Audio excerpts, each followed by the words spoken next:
Winter sucks on your fuel economy. You get a lot worse fuel economy when it's cold outside. When it's between 0 and 20 degrees Fahrenheit, your economy suffers. Let me talk a little bit about why.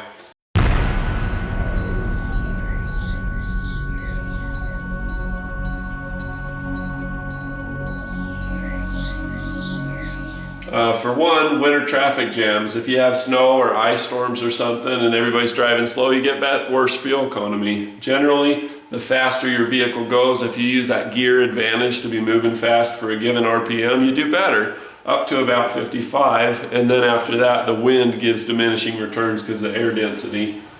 Idling in your driveway for a half hour before going anywhere, I see so many people do that. They let the car warm up sitting there. It takes forever to warm up when you're just sitting in one place. And that gives you a 0 miles per gallon average. You're just wasting a bunch of fuel.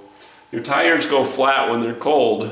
Your tire pressure goes down in the wintertime. When your tire's cold, you need to fill it with more air and then let a little out in the spring when it warms up if necessary. Cool experiment to look in terms of the tires being flat when they're cold is Google balloon liquid nitrogen. There's a bunch of videos and a bunch of stuff where people will take a balloon, they'll pour liquid nitrogen on it, and it just shrinks. It just kind of goes flat.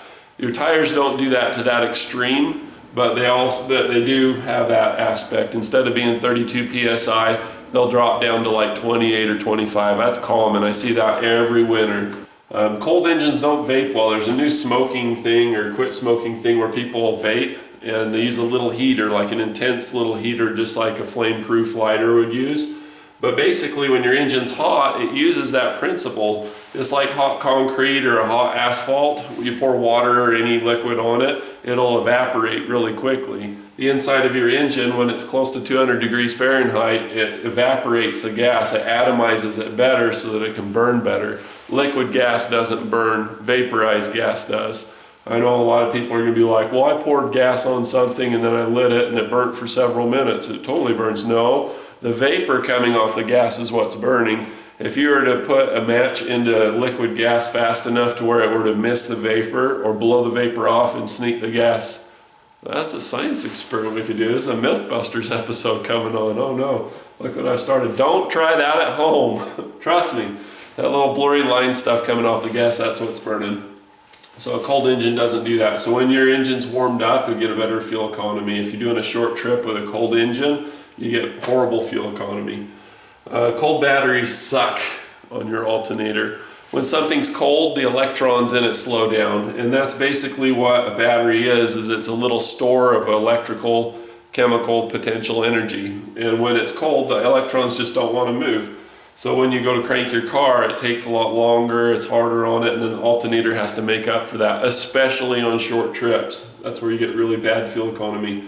Another thing is that the fuel that's available in the wintertime, historically in my state of Utah, sucks. It sucks, especially when they were doing that stupid oxygenated fuel. It was like OxyClean, it cleaned everything. It brought all the dirt from the refinery, it brought all the dirt from the truck, it brought all the dirt from the tank, put it in suspension and put it through your fuel injectors. It's terrible.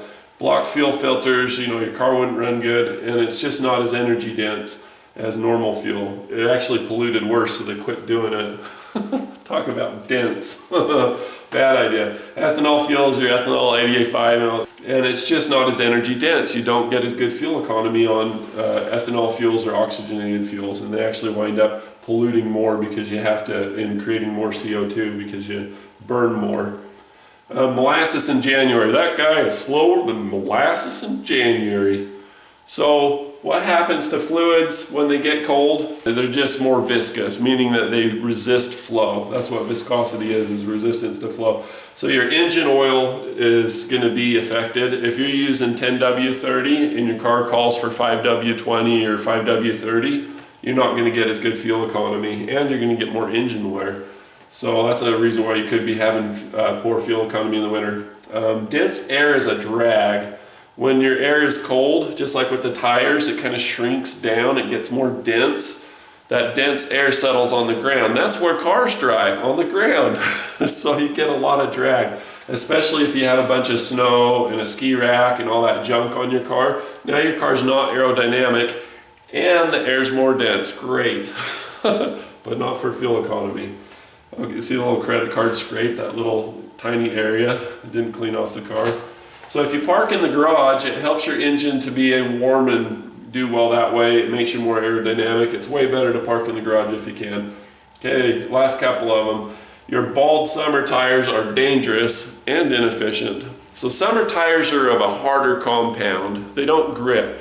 Imagine a pencil eraser that you find, you know, say a pencil that's been in the drawer for several years, you go to erase with it and the pencil's hard and it just slides across the paper, it doesn't grip and it doesn't take any of the graphite off the paper. Summer tires peel out. If your wheels are spinning and you're not going anywhere, you're wasting energy and that affects your miles per gallon. Last one I'm going to talk about today is your old summer dirty air filter. Remember summer trips out to the desert, how fun that was? You know, just cruising through the desert, big old dust cloud coming up behind, or, you know, traveling with friends and eating their dust cloud and that dust getting into your air filter. So all that stuff that you pick up in the summertime can clog up your air filter. Also in places where they salt the roads, you get all kinds of dust from the salt and all the gravel and all of the sand that they put out. That can also clog your air filter. You'll never see a marathon runner wearing a necktie. You'll never see them do up the top button and put on a necktie and run because it constricts airflow. Your engine's the same way. It struggles. It's not as easy to push a car with flat tires. It takes a lot more energy, and it takes a lot more energy in your home if you don't change your furnace filter. If you're trying to blow through a clogged furnace filter, same thing with your car. If it can't breathe, you can't get as good fuel economy as you could otherwise. I hope you enjoyed my video. Be sure to like and comment if you have any advice or any tips, or if you want to call you can do that in the comments below. Another thing that you see, say a hybrid or a good fuel efficient car that gets 50 miles per gallon during the 77 degree or 80 degree temperatures in the summertime, they can decrease by as much as 34%, so then they're only getting about 33 miles per gallon. It's a big deal. Winter can really suck your miles per gallon. Thanks for watching. Cheers.